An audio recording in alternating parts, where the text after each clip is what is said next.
Magandang araw mga bossing, sa naghahanap po dyan ng compact car or hatchback mga boss. So ngayong araw available tayo, napakagwapo mga bossing, 2013 na Mercedes-Benz B200 mga boss.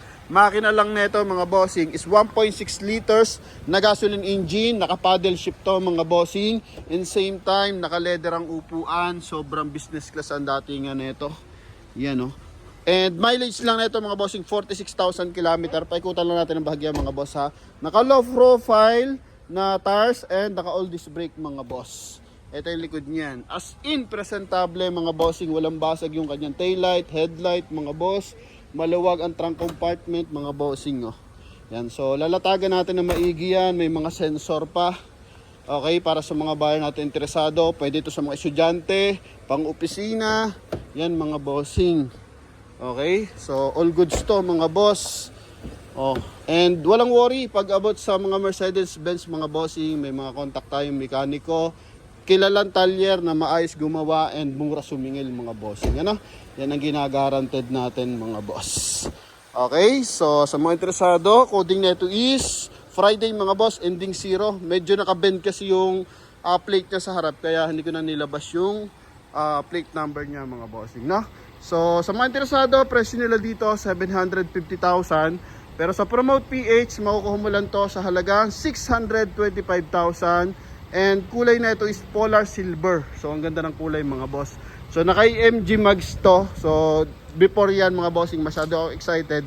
Dito muna tayo sa ating front area.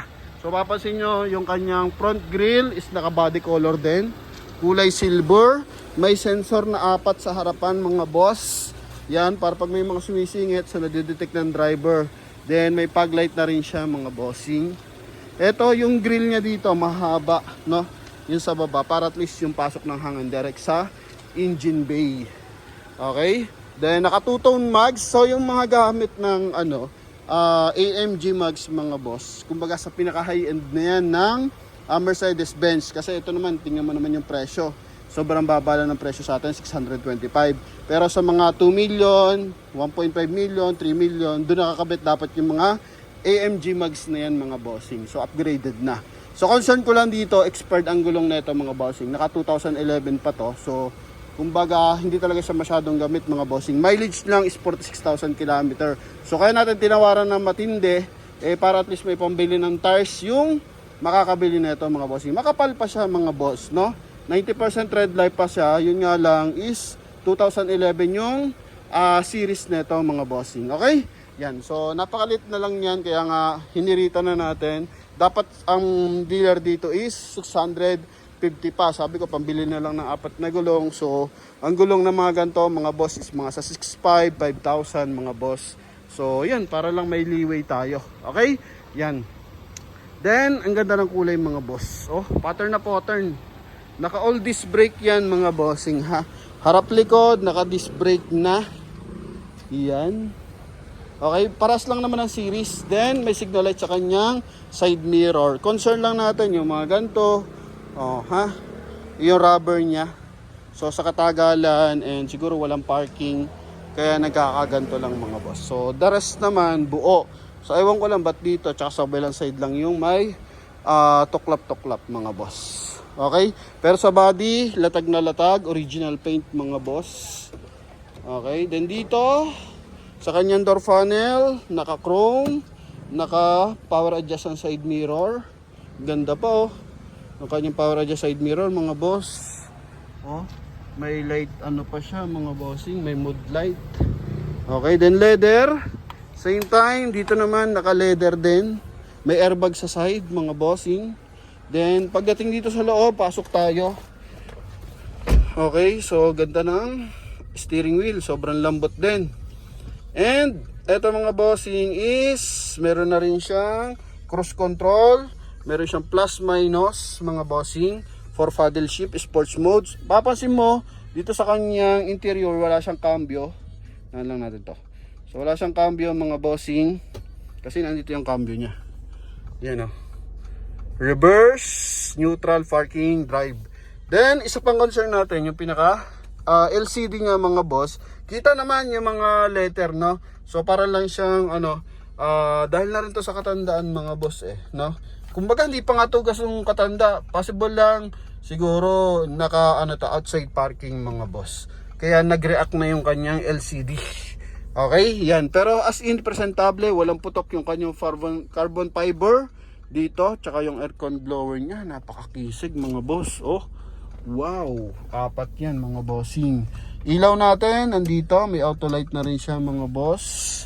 Okay, then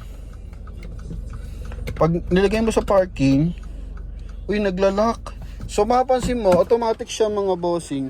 Tapos nagre-react yung kanyang paddle mga boss. Yan then tumitigas siya mga bossing once nalagay mo siya sa parking. Yung gara so dalawa lang yung paddle. So sa mga nalilito diyan mga boss, para sa 3 yung paddle, gusto ito talaga dalawa lang ang paddle yan mga boss, available tayo. So sa mga beginner na automatic transmission, yan mga bossing, dalawa lang yung paddle. Noong nakaraan kasi may encounter tayo na automatic siya kasi usually may handbrake, di ba? Yan, so pedal pala, hindi pala paddle, sorry. Yung pedal, so dalawa lang yung pedal. Tapos yung iba kasi dito may foot brake.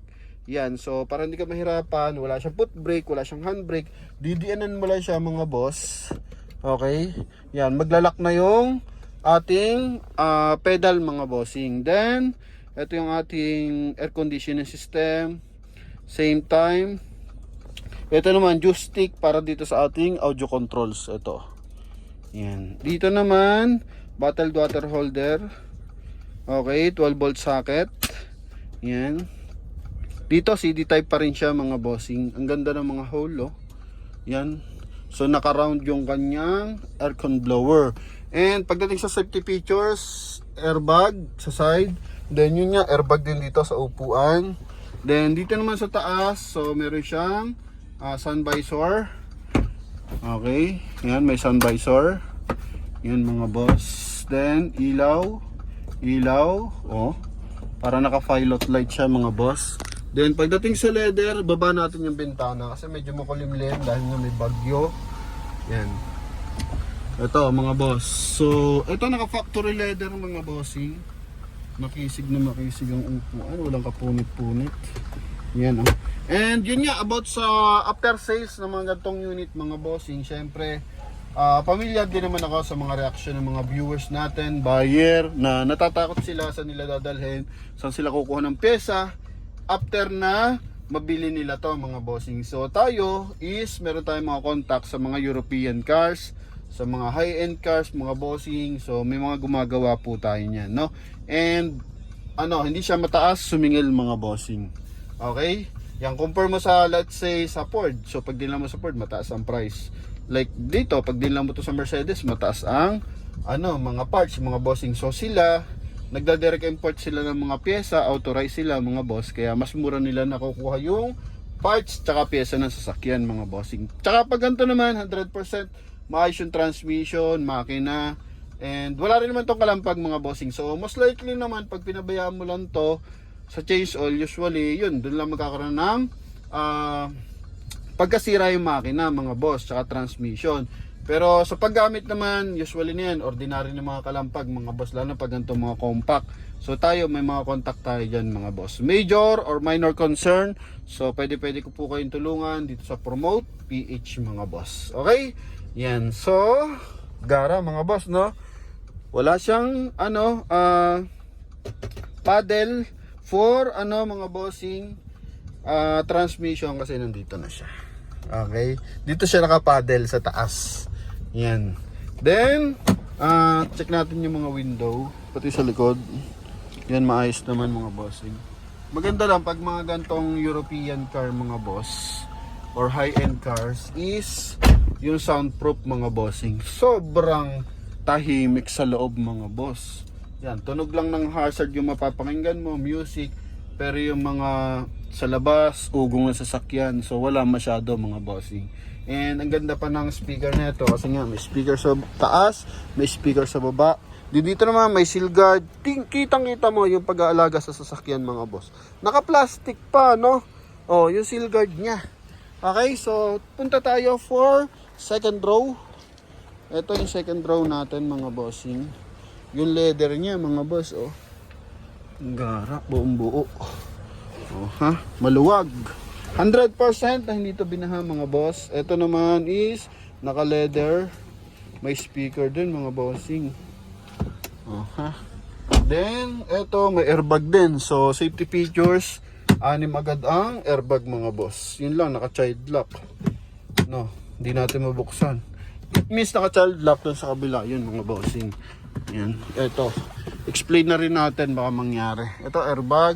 Then sabitan. Kulay gray yung kanyang ceiling mga boss. Na napaka linis. Yan. Oh, leather niya. Kinis mga bossing. Ito yung sinasabi kong child lock. Safety features to eh. Pag may mga sakay tayong bata mga boss. Yan. Binababa. Inaangat yan mga bossing. Pag nakaangat yan. Nakalock yan. So, hindi mo siya ma-open doon sa loob. Once na nasa loob ka mga bossing. Tulad ng nangyari sa atin. So, hindi mo siya ma-open doon. Kailangan buksan mo yan sa dito. Sa labas. Okay? Yan. So, nakataas. Dapat yan nakababa mga bossing. So, subukan natin mga boss ha. Okay? Yan. So, gagana na siya. Once na binaba natin yan mga bossing, hindi tayo makakalabas dito. Kasi nga, pag may sakit tayong mga bata sa likod, so mamaya, hatak-hatakin, makalimutan ng driver malak. So, meron pa siyang additional dito. No? Yan. So, para makasiguro, kung may isasakay kayong bata, il-child lock nyo na agad mga bossing. Yan. Then, pagdating sa likod, kung sa harap may sensor, no, dito sa likod meron din 4 din yung sensor niya para pag umatras nade-detect din ng driver, no? Then dito chrome line sa kanyang door panel, back door panel. Yan, buo yung kanyang mga ilaw mga bossing. Then dito may pang-cover sa ating mga luggages. Yan, or mga gamit. Dito naman check natin yung pala. Ito mga bossing is yung ating tools. Yan mga boss. Then sa kabilang side ito. Dito lagay na lang mga ano to. Mga wirings pala mga boss. Oh, line ng wirings. Okay. Yan. Then dito mga boss is yung kanyang tambutso. No? Yan. Then sa likod, eto.